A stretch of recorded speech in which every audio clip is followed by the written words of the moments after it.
নতুন একটা নিউজ পেলাম, তাই নিয়ে চলে এলাম। সাহিত্যেরই কচকচি এইসবগুলো। তো সাহিত্য যখন আলোচনা করছি তখন সাহিত্য নোবেল পুরস্কারটাও কে পেয়েছে সেটাও বলে দিই। তো ইনি একজন Hungarian novelist and screen writer.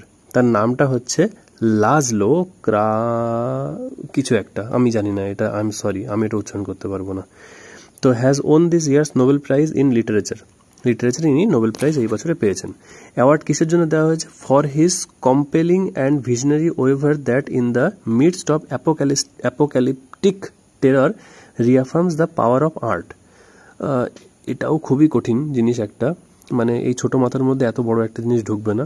তো বাধ্যকারী এবং কল্পনাপ্রবণ শিল্প সম্ভার, যেটা রহস্যোদ্ঘাটনকারী টেরর থেকে শিল্পটাকে বাইরে বেরিয়ে আসে, এরকম একটা কোনো সমস্যা না, এরকম একটা জিনিসই হবে হয়তো। What should you know? তো আপনাকে বা তোমাকে আমি আপনাদের ছেলেপিলেই বলছি, ছেলেপিলে আরও কিছু জানতে হবে। যেমন হচ্ছে ফ্রেঞ্চ পোয়েট সুলি প্রুধম যিনি ফ্রেঞ্চ পোয়েট, ইনি ফার্স্ট লরিয়েট ইন 1901 সালে প্রথম ইনি লরিয়েট হয়েছেন। হোয়াইল সুইডেন্স সেলমার ল্যাঙ্গারলফ, ইনি হচ্ছেন প্রথম মহিলা যাকে নোবেল পুরস্কার দেওয়া হয়েছে 1909 সালে। আর France leads with this most laureates 16 জন আছেন যিনি ফ্রান্সের লোক যারা লিটারেচারে নোবেল লরিয়েটস।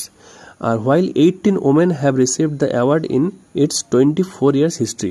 124 বছরের মধ্যে 18 জন মাত্র পেয়েছেন যিনি এই লিটারেচারে নোবেল পুরস্কার পেয়েছেন।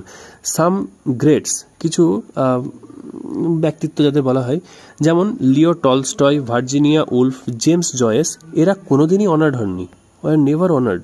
এবং হোয়াইল আদার্স লাইক যেমন Jean Paul Sartre and Boris Pasternak, ইনাদেরকে রিফিউজ করা হয়েছে।